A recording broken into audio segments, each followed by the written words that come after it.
کیوں پچھلے سال کی طرح اس بار بھی بھارت جو ہے وہ پاکستان کے ریسیپشن کا بائیکاٹ کرے. میسج بڑا کلیئر ہے بھارت کی جانب سے کہ ہمیں کوئی اس وقت دلچسپی نہیں ہے پاکستان کے ساتھ انگیج ہونے کی. ہم اس وقت ڈائیلاگ کے موڈ میں نہیں ہیں. وہی گھسا پٹا جو ایک نیریٹو ہے بھارت کا کہ جب تک پاکستان دہشت گردی کو ختم نہیں کرتا, کراس بارڈر ٹیررزم کو ختم نہیں کرتا, اس وقت تک ہم کوئی بات چیت نہیں کریں گے. تو یہ تو ایک آفیشیل پوزیشن ہے. لیکن دوسری جانب جب پاکستان کا ریسیپشن ہوتا ہے تو ایک بڑی دلچسپی ہوتی ہے بھارت کے عوام میں, اور کافی تعداد میں لوگ آتے ہیں. اس وقت چونکہ رمضان تھا تو افطاری کا ڈنر ہوگا, ریسیپشن ہوگا, تو مجھے ایگزیکٹلی معلوم تو نہیں ہے کتنے, لیکن مجھے یقین ہے کہ بہت لوگ اس میں شامل آئے ہوں گے.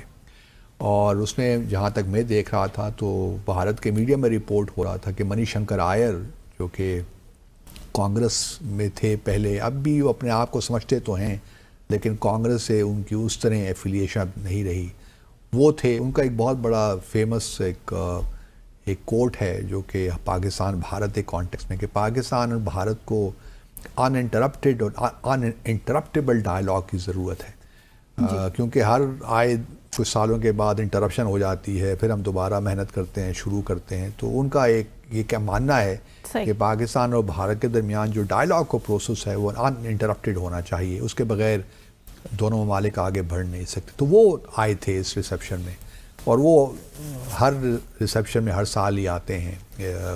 اور چونکہ ان کا ایک نقطہ نظر ہے کہ پاکستان ایک اہم ملک ہے, ہمارے ان کے ساتھ تعلقات ہونے چاہیے. بلکہ یہاں بتاتا چلوں کہ یہاں کراچی میں ایک زمانے میں ایک کونسل جنرل بھی رہے ہیں, اس کے بعد یہ کانگریس کی حکومت منسٹر بھی رہے ہیں. تو امپورٹنٹ آدمی ہیں, بہت سے اور کیریئر ڈپلومیٹ رہے ہیں, پھر پالیٹکس میں آ گئے, کتابیں بہت انہوں نے لکھی ہیں, تو اچھا بھلا مانے جانے شخص ہیں. تو وہ انہوں نے شرکت کی. اس طرح اور بھی وہ فارمر ڈپلومیٹس تھے, اجے بیسیریا جو یہاں پہ ہائی کمشنر رہے ہیں وہ بھی اس میں تھے کل پرسوں کے ریسیپشن میں. لیکن سرکاری سطح پہ بہرحال یہ بائیکاٹ ہمیں نظر آیا. اور جس طرح میں نے پہلے عرض کیا کہ اب بالکل چیزیں واضح ہیں کہ بھارت اس موڈ میں نہیں ہے کہ وہ پاکستان کے ساتھ کوئی انگیجمنٹ کرے, اور اس کا نقصان آبویسلی ہم بھی نہیں چاہتے. سچی بات تو یہ ہے, جہاں تک پاکستان کا تعلق ہے ہماری بھی ایک پوزیشن ہے کہ جب تک بھارت 2019 کے جو اقدامات اس نے لیے تو واپس نہیں لے گئے, ہم اس وقت تک بات چیت نہیں کریں گے. دوسری جانب اگر آپ دیکھیے تو اسی موقع پہ گزشتہ روز امیت شاہ نے راجیہ سبھا میں جو ہوم منسٹر ہیں انہوں نے تقریر کی اور وہی باتیں دہرائیں کہ جی کشمیر, جموں اور کشمیر میں تو انقلاب سا آ گیا ہے, چیزیں بہت تبدیل ہو گئی ہیں, لوگ بہت خوش و خرم ہیں. اور یہ کیسا انقلاب ہے جو صرف انہی کو دکھائی دیتا ہے اور پوری دنیا میں کہیں دکھائی نہیں دیتا. یہ بڑی اہم بات کی ہے. وہ شاید انہوں نے جو اینکیں پہن رکھی ہیں وہ ان کو ہٹا کے نہیں دیکھنا چاہتے, نیکڈ آئی سے نہیں دیکھنا چاہتے, تو ان کو وہی چیزیں نظر آتی ہیں جو وہ چاہتے ہیں دیکھنا, لیکن وہ ہے نہیں. زمین پہ حقائق بالکل مختلف ہیں. اور کاؤنٹر آرگومنٹ یہی ہے کہ اگر اتنے سارے معاملات ٹھیک ہو گئے ہیں, جموں اور کشمیر میں حالات ٹھیک ٹھاک ہیں, تو پہلے تو پھر آپ اس کو ریاست کا درجہ واپس کر دیجئے. وہ کیوں نہیں کر رہے ہیں آپ ابھی تک؟ وہ کہ آپ نے تمام یہ وعدے وعید کیے بھی تھے, وہ ابھی تک کیوں کٹھائی میں پڑا ہے معاملہ؟ اس کے بعد آپ نے یہ بھی کہا تھا کہ جی ایک تھا کہ یہاں پہ ہم جو ہے جو کالے قوانین ہیں اس کی باتیں پچھلے دنوں کر رہے تھے کہ ہم ہٹا دیں گے. وہ کیوں نہیں ہٹائے ابھی تک؟ وہ بھی موجود ہیں, بلکہ وہ امپیونٹی کے ساتھ جو آرم فورسز وہاں پہ کر رہی ہیں وہ بھی اس طرح ہی حالات ہیں. بلکہ یہاں تک بھی ہے کہ میر وائس فاروق عمر فاروق ان کی پارٹی کو بھی بین کر دیا ہے. اتنے خائف ہیں, مطلب اتنا خوف ہے. میر وائس فاروق عمر فاروق ٹریڈیشنلی بڑی ماڈریٹ پوزیشنز لیتے رہے ہیں اور وہ ہمیشہ ڈائیلاگ کے لیے بھی تیار رہے ہیں. بلکہ انہوں نے اٹل بہاری واجپئی کے ساتھ ملاقات بھی کی تھی, ان کے نمائندوں کے ساتھ ہی ملاقاتیں وہ کرتے رہے تھے, اور بھی کشمیری لیڈروں کے ساتھ.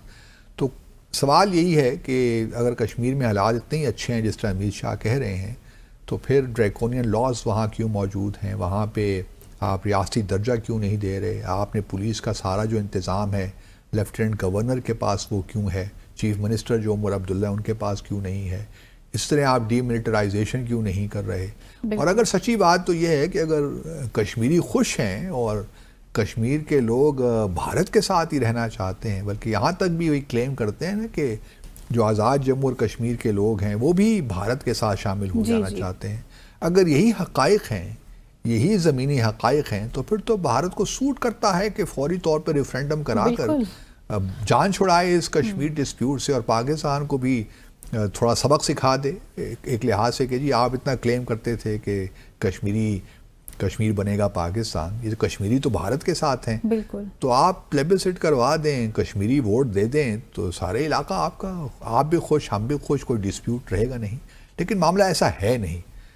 اصل میں کشمیر کے لوگ جو ہیں وہ بالکل ڈٹے ہوئے ہیں، اور میں پہلے بھی کئی بار یہ کہتا رہا ہوں کہ نو میٹر کتنے بلین ڈالرز وہ خرچ کر دیں جموں اور کشمیر میں، مقبوضہ جموں اور کشمیر میں، وہ دل اور جو دماغ ہے نا وہ جیت نہیں سکتے کشمیریوں کے، کیونکہ اتنا ظلم ہو رہا ہے مقبوضہ جموں اور کشمیر میں کہ کوئی. اور پھر ایک اصول کی بات ہے نا، کیا غزہ میں فلسطینیوں نے اپنا اصول چھوڑ دیا تباہ کاریوں کے باوجود بھی؟ وہ ڈٹے ہوئے ہیں نا. ہم قطعاً یہ نہیں چاہتے کہ اس قسم کی تباہ کاری مقبوضہ جموں اور کشمیر میں آئے، لیکن سوال یہ پیدا ہوتا ہے کہ آزادی کا تو کوئی نعم البدل نہیں ہے، آزادی کی تو کوئی قیمت نہیں ہے. تو اس وجہ سے یہ جو اس بار یوم پاکستان بھی آیا ہے اور کل ہم اس کو منائیں گے، ضرورت اس امر کی ہے کہ پاکستان بھی اپنے تئیں تھوڑی سی انٹروسپیکشن کرے. میں یہ قطعاً نہیں کہہ رہا کہ آپ بھارت کے ساتھ کشمیر پہ کوئی سودا بازی کر لیں، میں اندرونی حالات کی بات کر رہا ہوں کہ پاکستان کو ریفلیکشن کرنی چاہیے. جہاں پہ دیکھیں یہ دن ہوتے ہیں عہد کی تجدید کے، کہ ہم پاکستان کو خوشیاں تو مناتے ہیں نا، یہ خوشی منانے کا دن ہے کہ قرارداد پاس ہوئی اور ہم نے پاکستان الگ ملک بنایا، لیکن یہ انٹروسپیکشن اور ریفلیکشن کے دن بھی ہوتے ہیں، اور اس عہد کی تجدید کا بھی دن یہ ہوتا ہے کہ ہم پاکستان، جو ہمارے فاؤنڈنگ فادرز نے جو خواب دیکھا تھا پاکستان سے متعلق، ہم اس کو ریئلائز کریں گے. جو قائد چاہتے تھے، جو علامہ اقبال چاہتے تھے، ہم اس قسم کا پاکستان بنائیں گے. اب وہ پاکستان مطلب کم از کم مستقبل قریب میں تو مجھے نظر نہیں آتا، لیکن امید کا دامن ہاتھ سے نہیں چھوڑنا چاہیے. بالکل، very well said. Let's take a short commercial break hair.